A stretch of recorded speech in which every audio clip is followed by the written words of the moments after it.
அனைவருக்கும் கணித வணக்கம். இப்போ பார்க்க போகிறது 6ஆம் வகுப்புக்குரிய கணக்கு முதல் பருவம் விகிதம் மற்றும் விகித சமம்ங்கிற யூனிட்ல வெவ்வேறான அளவுடைய விகிதங்களின் எளிய வடிவம் தலைப்பு.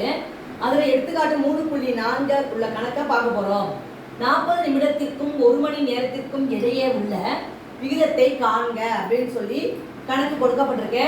என்ன கொடுக்குறாங்க? 40 நிமிடத்துக்கும் 1 மணி நேரத்துக்கும் உள்ள விகிதம். இப்போ பாருங்க, இது நிமிடத்துல இருக்கு, இது மணி நேரத்துல இருக்கு. அப்ப இதை வந்து நம்ம என்ன செய்ய போறோம்? நிமிடமா மாத்திக்க போறோம். இப்போ 1 மணி நேரம் என்பது எத்தனை நிமிடம் அப்படின்னு பார்த்தோம்னா 60 நிமிடங்கள்.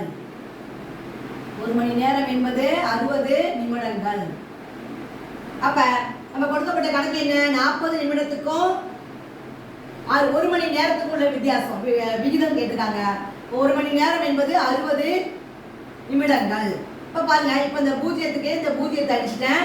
அப்போ என்ன இருக்கு? 4 விகிதம் 6. இதை 2ஆம் வாய்ப்பாடில் சுருக்கணும்னா 2 2 4 3 6. அப்போ இந்த கணக்குக்குரிய விடை வந்து என்ன கிடைச்சிருக்கு? 2:3 என்பது இந்த கணக்குக்குரிய விடையாகும். புரிஞ்சுங்களா?